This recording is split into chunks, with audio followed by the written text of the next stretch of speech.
I'm here. I'm very, very, very pleased to speak about what is a great event, not just for the University of Bridgeport, but frankly, for the surrounding community and the region. This STEM bus is a very exciting enterprise that the university has been working on for several years now. And it isn't just for us, it's for all of you and for all of the school children who will be having their first hands-on experience with STEM, and it will change their lives. I have no doubt about that.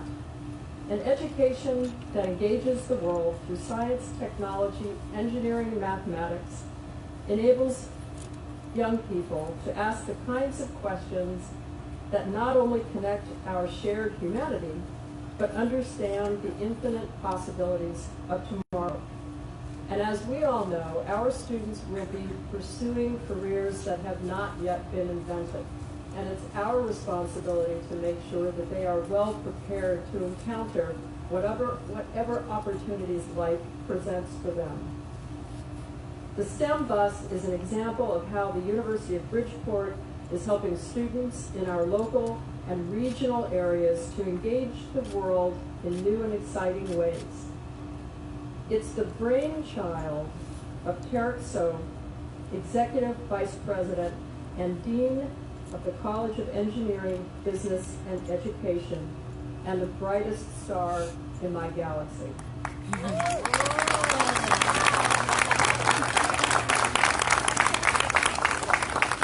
Working with Tarek keeps you very, very busy, I'll say. Absolutely. And it also has come into reality thanks to a number of wonderful partners. The Connecticut Health and Educational Facilities Authority client grant programs, which provided us with a $75,000 grant. The Greater Bridgeport Transit Authority, who donated the bus. A $12,000 grant from NASA for the support of undergraduate students that teach on the bus. Cubic Tech Scientific, which donated X-ray equipment, and of course, all of the support that members of the University of Bridgeport community have given towards this project. So let's have a round of applause and recognize all of the people who helped us.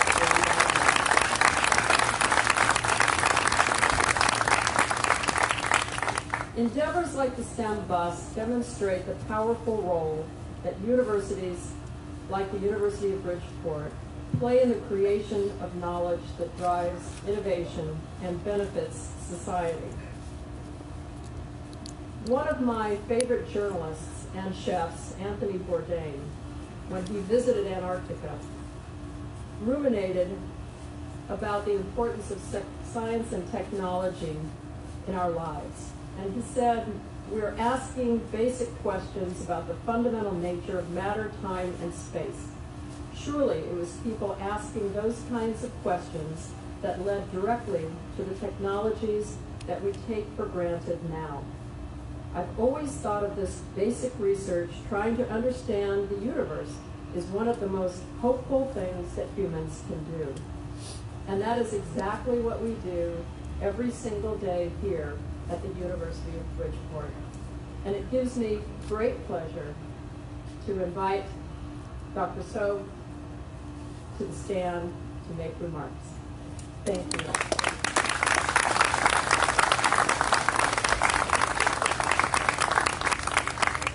Thank you, Laura. First of all, I'd like to recognize and show our appreciation to our partners, the Discovery Museum, for their amazing help and support.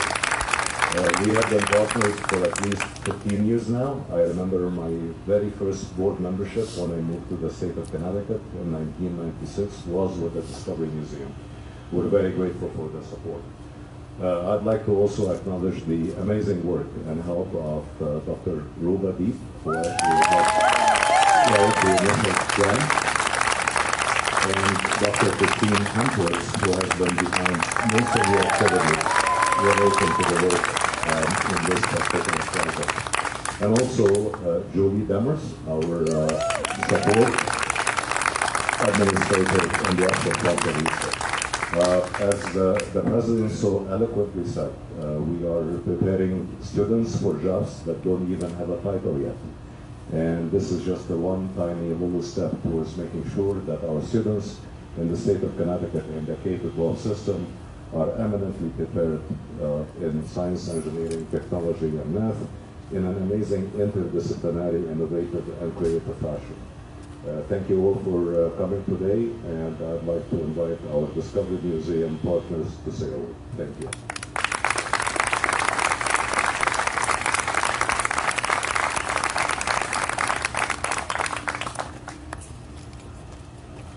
My name is Bill Finch. I was looking around for my board chairman to say a few words, but I don't see him. I think he took one step backward, I took one step forward. Thank you very much to the university for really spearheading this effort. You know, we're the little engine that could up on the other end of Park Avenue. We're the other end of the barbell. Your end is much bigger than us, but my staff is here, and I'd like to introduce them because they work hard every day, and if I could name them, and then you could give them all a big round of applause. They work very hard to make sure that 65,000 visitors, mostly kids in this community, get really have their eyes open to the possibilities of a STEM job in the future. Sarah Trapacelli, John Chamberlain, and where'd she go? Erica Lang.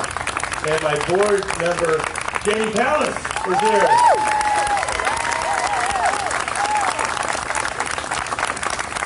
We know that, as the governor said many times, we don't have enough people to fill the STEM jobs that are available. And as Tarek said, we don't even have names for some of these jobs yet.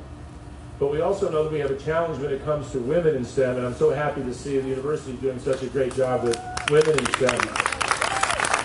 Because right now, only 1 in 10 of the jobs that are being, STEM jobs are being filled by women. And ladies, we've got to do a lot better than that, don't you think? Don't you think? We want to, because if you just think of gender parity, it means we're losing 40% of our brain power in this country. And we really can't afford that, can we? So we're excited because every time a kid gets on this bus, it's much more likely that she will be an astronaut, that she will be a doctor, that she will be a lab technician, that she will be an engineer. So we want to thank you very much from the bottom of our hearts for doing this. Your mission is our mission, and I want to wish everybody a great deal of success at getting kids into the jobs of the future when they go through this class. Thanks.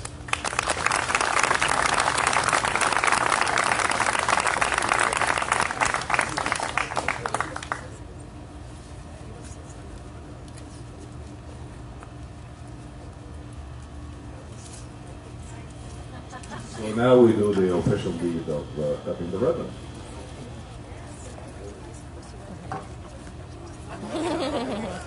This may be old technology, but it's still very efficient, I hope.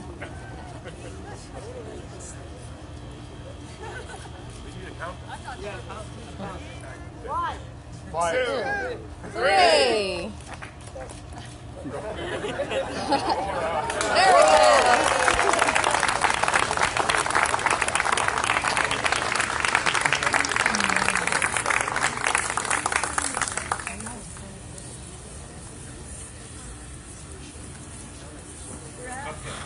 We'd like our CupTech partners to come to take a picture with us, please.